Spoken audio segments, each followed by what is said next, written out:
Good day, folks, and welcome back to Ed's Garage at Merton Hyundai. Today, we are looking at the beautiful 2023 Tucson Preferred in the Trend package. Now, I never actually did a video on the 2022, so I guess it's high time I do one on the 2023 Trend model. So we're going to start at the front, we're going to go to the back, we're going to go to the interior. Now, for 2023, they did change the infotainment system. It's actually got the 10-inch screen with the built-in navigation system and everything. So a nice add. They deleted, however, the wireless charging pad, so that's unfortunate. But in any event, let's go over it. We'll start at the front and go from there. All right, so starting at the front of the Tucson, you can see we've got these beautiful LED daytime running lights that kind of merge into the grille. It's a really nice look. On the left-hand side and the right-hand side, of course, you got your headlights. Now, these are an LED headlight and high beam. Now, they're a reflector style. We've got basically a reflector in both of those. It's not a projector system, but you know what? It actually works quite well. So, also on the front, you'll notice we have the forward-facing radar there. That, of course, is for the autonomous emergency braking and the adaptive cruise. And up on the windshield, you can see we got the forward-facing camera, so that's for pedestrian detection, and the lane keep assistance, lane departure warning system, that sort of thing. All right, on the side here, you can see we've got these beautiful aluminum alloy wheels. They're a 17-inch, so 235, 65, 17-inch, wrapped in Nexen Rhodian GTX tires. They are an all-season tire, mud and snow rated. On the mirrors, you can see we've got the turn signals built into the mirrors there, and then on the inside, you can see we've got the blind spot monitoring. The door handles are proximity entry, so you can see we have a little proximity button there, and there's even a little light in here that lights up at night as you approach the vehicle to basically show you exactly where the handle is. Now, I get this question sometimes, the gas cap. So you can see it is locking. So if the doors are locked, you can't open up the gas doors. As soon as I unlock the doors, I can now open the gas door. All right. Coming around the back side here, see this beautiful tail end of the vehicle. Really nice light profile back here as well with those sort of dual lights coming down. And as you can see with the lights on, they are LED lights, which is why you're seeing that flickering in the camera. Keep in mind, it doesn't do that in real life. You got the LED light strip that goes all the way across. It's just a really nice look. Also notice that the badge is flush with the window, and the wiper is actually mounted up here, hidden away so you can't see it. All right, let's have a look in the trunk of this vehicle. All right, so you can see we got a 60-40 split, and you got handles on the side here to drop the seats down, which is kind of nice. We've got 12-volt, 180-watt power outlet there. And of course, we do have a little bit of underfloor storage behind the spare tire there. You can see the little styrofoam bits. And the floor can actually lower down if you want some extra height. And one thing to point out is that you can see I can actually stand up straight underneath the tailgate. As a matter of fact, I've even got a little bit of extra room there. So that's kind of nice. A lot of compact SUVs don't actually have a very high tailgate, so it's kind of nice to be able to stand there, especially if it's raining and you're loading in groceries or whatnot. All right, let's check out the back seat. All right, in the back seat, you can see the seat, when it folds down, does actually lay pretty flat. It's the same height as the floor, as you can see, so loading in larger items should be quite simple. And it does lock into place as well, which is nice, so you don't have to worry about the seat flopping around. And now for the Tucson, it's actually a single-handed movement. So you just release it that way, and notice the seat base actually moves up and down as well, which is kind of nice. That way, you know, it makes more room for that seat back, right? So put that up, and it locks in at almost a 90-degree angle, but then of course you can adjust that with the handle there as well. It'll actually recline, which I'll show you when I climb into the vehicle. Beautiful interior, nice materials here as well. Got a little bit of soft touch on the door there. The armrest is nice and soft as well. All right, so jumping into the Tucson, let's see here. So first off, as you can see, I have tons of space here. Now, the front seat is in a perfectly comfortable place for me to drive the vehicle. It might be able to come back a little bit, but I mean, I've got several inches in front of my knees. There's just a ton of space there. Now, you'll notice I'm sitting up quite straight. I can actually recline the seat all the way to here to get very comfortable, and anywhere in between. It's actually got like 13 different positions that it can lock in. Also have a center cup holder armrest right here. Check this out. So center cup holder armrest, nice and cushy. Reasonable amount of space there. The seat backs are solid as well. And you got vents back here. You got 2 USB ports, still USB-A, and you have the cargo nets on both of the backs of the front seats. As for the Trend model, you do get this really nice perforated leather, and it's quite comfortable back here as well. You'll also notice I've actually got quite a bit of space underneath the front seat. That's because the driver's seat is able to go up and down, but even at its lowest position, there's still enough room for me to slide my feet underneath. All right, let's talk about the engine for a moment. So this is a 2.5 liter naturally aspirated 4-cylinder engine. It is gas direct injection. It's using some of Hyundai's SmartStream technology. So this one I believe has continuously variable valve duration to increase and decrease the compression ratio. So a little bit better on fuel when not pushing it, but a little bit more power when pushing it. It's kind of nice. It's mated to an 8-speed automatic transmission, really nice smooth shifting transmission.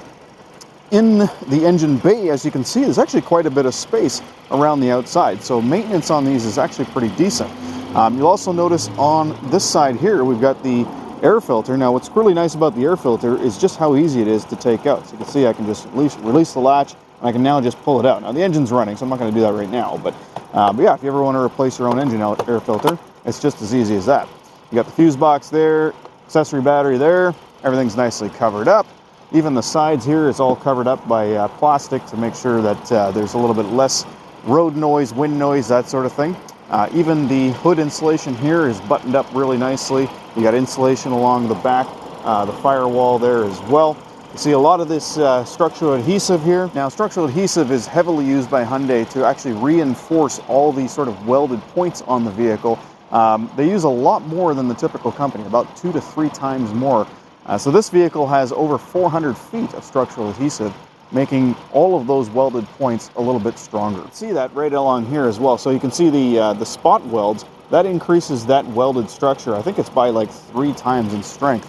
And the more of that stuff you use, the better, because it also allows you to use multiple materials that ordinarily can't be combined, because it kind of sandwiches in between things like aluminum and steel to prevent sort of galvanic rust response. All right, so that is under the hood. Let's check out inside the front seat. All right, so stepping into the Tucson. Okay, so as you can see, I've actually got enough room here. I'm quite comfortable. I've got lots of headroom. The seat is actually not all the way up. It can actually go a little bit further. I'm just going to raise it up a little bit more so you can see what I'm talking about here. So even with all that room that I had under my seat when I was sitting in the back there, I still had a lot further to go. Let's drop it down again here, and you can see my knees are bent currently. That's only because I raised the seat up quite a bit. So I could actually move further back a little bit here if I need to. So let's do that real quick, see how far back we go. So now I've actually got my seat too far back. I mean, I can hit the pedals, but it's kind of uncomfortable. So this vehicle has really long seat rails, which is quite nice. All right, having a look at the seat itself. So power seat, of course, we got 1, 2, 3, 4, 5, 6, 7, 8, 9, 10-way adjustable power seat. So we've got height and tilt, which is quite nice, especially for those longer folks. So yeah, very comfortable seats. And of course, it's all leather, perforated, feels really nice as well. But yeah, let's check out some of the features in the Tucson. All right, so starting with the door, nothing too special here. We got your window controls, mirror controls, basically the same as any other vehicle. Having a look at the dashboard on the left here, you got your dimmer switch as well as your traction and stability control. And of course, we have our left turn signal stock. Now, this does have automatic headlights. I always put it on headlights on all the time because that way you have taillights during the day as well. And when you shut the car off, everything turns off anyway. So no need to worry about leaving your lights on. Having a look at the steering wheel itself, it is a full 360-degree heated steering wheel. You got controls on the left-hand side here for your media. So voice recognition, again, with the Apple CarPlay and Android Auto, this will actually access your voice assistant there. But with the built-in system, it'll access the built-in system. So as you can see there, it's now listening to my voice and waiting for me to say something. But we'll get to that later on. You got your volume control, answer key, the answer your phone calls. This is a customizable button, so I usually set that up to just end or reject a phone call, but you can see we have multiple things that we can actually choose in here. All of these things are possibilities. We're going to leave that as well. We got the mode button here, which switches where the music's coming from. You can go to next track, next song, preset, previous preset when you're listening to the radio. This is also your mute button here, so you can mute the radio from there. And then on this side, we have controls for the vehicle driving dynamics. So we've got these two ones here, which control everything on this screen. And then you have your lane departure, lane keep assist at low speed. So that's sort of lane follow assist at less than 60 kilometers an hour. This one by default is off. You have to turn it on to use it.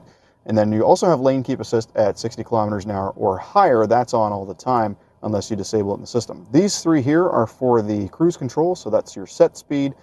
This one here is to increase or decrease your speed. And then this one is to adjust the distance that you're following the car in front of you. And then on the right stock, of course, is the window wiper for the front and rear. Nothing too special there. By the way, guys, every now and then you're going to see this flicker. That is normal on camera. It does not do that in real life, okay? All right, having a look at the instrument cluster, of course, you have the little center screen there. Now, the center screen is, like I said, controlled with these two buttons right here.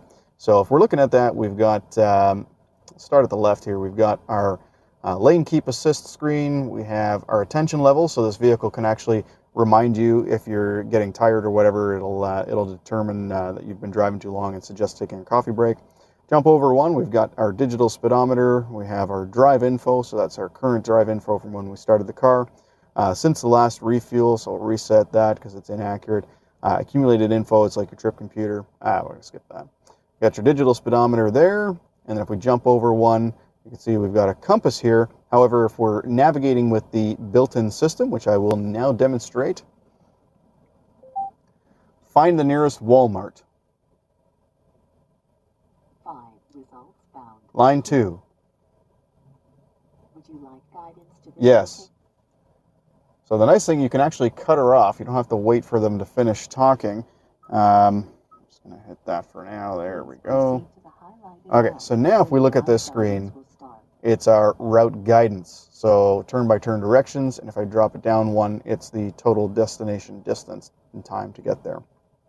Jump it over to the last one here. We got our all-wheel drive. This is our all-wheel drive info screen. So it shows which wheels are getting power and which way the wheels are pointed, the front wheels. We have our tire pressure monitor, and then of course it just bumps back to that screen there. So looking at the center console, you can see we've got our heated seats as well as our heated steering wheel. We have all of the buttons here for the drivetrain. So drivetrain mode. So drive modes include snow, mud, sand. Terrain modes are snow, mud, and sand. Drive modes are eco, normal, sport, and smart. So smart mode is what most people will keep it in. The terrain modes basically just change the all-wheel drive system depending on the situation. So they'll lock the center differential, that sort of thing. Hill descent assist, which will reduce your speed, will maintain your descent speed on a steep hill, 40 kilometers an hour or less. Auto hold will stop the vehicle from moving forwards or backwards when you take your foot off the brake, assuming that you still have the vehicle in drive. This is your power e-brake, which does shut itself off when you put the car in drive, which is nice. This one here is our camera button, so we can actually just press that and have the camera screen come up even when we're in park. And you'll notice we do have dynamic steering lines. So if I turn the steering wheel, you can see those lines actually move with the steering wheel, which is nice. And I can adjust the view here to look straight down over the bumper as well, and you still get that dynamic steering line. Sorry about the glare, guys. That's this protective film that we leave on here. It's not generally that bad. We have our auto start-stop system. So a lot of people don't like auto start-stop. This vehicle is actually pretty good. And one thing that I always recommend is when you come to a stop, if you want the engine to start back up, all you got to do is just kind of pull up a little bit on the brake, and it should start the engine back up without you moving forwards. In front of the shifter, you can see we have the two USB ports here. So this one is for the Apple CarPlay Android Auto. The other one is just to charge a phone or a tablet, and then you got your 12-volt port right there as well. Above that, we have our automatic climate control system with 3 levels of automatic, so that's kind of nice. Each front occupant, of course, can choose their temperature level, and it's all automatic, so you can change the intensity or the aggressiveness of the fan system. The other nice thing about the Tucson is you have this diffuse button right here, which actually diffuses air through these tiny little ports, little vent holes in the dash. So it comes out of that sort of area as well as this little area right here. And that kind of diffuses the air so you don't have the air blasting directly on you. Above that, of course, you have the row of buttons for your stereo and then the beautiful 10-inch screen. We're going to get back to that in a moment. We're going to go up to the mirror. So you have your regular mirror here with the little switch. This one does have blue link, so you got the SOS button there. You have the call for tow truck system there. Call for tow truck system. You know what I mean. You got your interior lights on when the doors are open. Interior lights on all the time. All the lights are LEDs as well. And then you got your control for your sunroof. Check it out. You have a massive panoramic sunroof. Look at the size of this thing, guys. It's huge. So right over the back seats. One of the largest in class. I think maybe the largest in class. And then, of course, we can open up the glass as well. You can see just how far that goes. Now, the glass is able to open that way, but it's also able to vent. So if I push the button straight up, it just vents that way. And if I press it again, it closes. Both of the sun visors do slide out, and they both have mirrors and lights. All right, lastly, let's talk about the screen. Now, this, of course, is a 10-inch screen. I think it's like 10.25 inches or something like that. But, of course, it has navigation now, and it never used to have navigation before. So in the Trend model, you only had navigation with the Apple CarPlay Android Auto. So first off, along the bottom here, you've got the power button, which will quickly turn the radio on and off. Or if you hold it down, you can actually shut the whole screen off. Now, as soon as I turn it back on, it is going to turn the radio on, so I'll mute it right away. There we go. And you can see the radio kind of pops up on the right-hand side here briefly. You can also control your volume here as well. These actually work fairly decently, guys. They're pretty easy to hit, and honestly, they're quite responsive. The map button, of course, takes you to the map screen. Navigation button takes you to the nav screen. Now, in the nav screen, you can either search for an address this way, or you can find a point of interest, previous destination, your home address, work address, or whatever favorite. You got the star button here, which I usually set to phone projection. So that is a customizable button. So you can choose what you want it to do from the list here. But of course, phone projection makes sense because that way it's a very easy way to get back into CarPlay and Android Auto. You got your Seek a Track buttons, which are obvious. Radio takes you to the radio screen. So if we hit that, that takes us into here. And you can see our presets are on the left-hand side, and they're easy to move around up and down. And if you want to set a preset, it's just a matter of holding that specific one that you want to change, and then you can add a station as well. If you go into the menu here, you can see we can enter stations manually. We can scan all the FM stations because we're currently on FM. You can tune FM manually. So if I go to that, I can now, choose a particular station just like that by moving that little top bar and do some fine tuning with the buttons on the screen. All right, and you'll notice we can also have Sirius XM stations as well as FM stations and AM stations all in the same list. I don't have to change to one or the other before I go to those presets. Also in here, a cool thing that's on all Hyundai vehicles with the nav systems, I think actually even without the nav systems, if you go to the menu and then you go to user manual on web, it gives you a QR code, but the nice thing is when you scan it, it takes you to the actual spot of the manual that talks about the thing that you're currently looking at. So it's going to go straight to the radio portion of the manual. I thought that was quite clever. All right, and then of course you have the media button. Now the media button normally would just switch to music from a cell phone or a USB stick or something like that. But in this case, because we don't have any of that stuff going, we have the Sounds of Nature as an option to look at. Now, the Sounds of Nature hasn't changed since it originally came out in like 2019. It's still the same sounds, so nothing's changed there, unfortunately. Okay, turn that down. And then the setup button, of course, takes you to the setup. So let's start with this main home screen. So first off, you can see we got the clock, the Sounds of Nature currently playing, and the map on the right-hand side. So this is not a completely useless screen. This actually does have functionality. So if you tap well, the one time you tap, it brings up the little menu slider thing. But if you tap the actual thing that you're looking at and tapping on, it'll take you to the setting for that particular thing. So here we're now in the date and time settings. If I go back to the home screen, we have the sounds of nature. If I tap that, it brings up the sounds of nature. If I go to the map, it'll open up the map. So just like that. Now you'll also notice we can increase and decrease the size of different applications, not everything. So it gives you two things on one screen. And when you have it like that, you can kind of scroll through the different options on the right-hand side. All right, so looking at the next screen over, that's this one. So we now have the map, which is the same as that button, nav, which is the same as that button, phone, which is not here. So if you wanted to go to the phone screen, that's where it is. That's where you can just type in a phone number or find a contact or whatever manually rather than using voice. Phone projection is Apple CarPlay and Android Auto. Voice memo allows you to record your voice and then play it back at a later date. Climate takes you into a visual representation of what's going on with the climate control system. One of the coolest features that this vehicle has, I find anyway, is the recirculation upon washer fluid use. So you don't have to smell the windshield washer fluid when you pull the recirculation. Or when you, when you pull the washer fluid, it automatically recirculates. Wow. This thing's pretty cool too. It also recirculates when you drive through a tunnel. So because the system has the built-in navigation, it knows if you're going through a tunnel, it'll turn on and recirculate so you don't have to smell the tunnel, which is kind of nice. And then of course you have your temperatures over here, which you can't change on the screen necessarily, but it just shows you. See, none of this actually does anything, but it just shows you what's going on when you change it on your climate control down below. Okay, then we have valet mode, which is part of BlueLink. Basically reduces the vehicle's capabilities and restricts access to some functions. You got quiet mode, which will limit the front volume and shut off the rear speakers. HD radio data, which is nice. So if you go into HD radio, sorry guys, my fingers are really dry, which is why it's sometimes not recognizing my tap.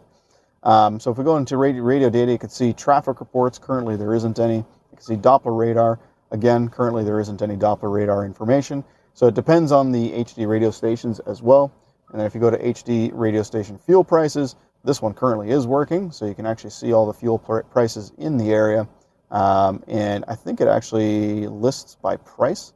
And you can also filter out different brands, different types of fuel. You can put in favorites, that sort of thing. So that's quite clever. Media just takes you to the same button that this does, or the same thing.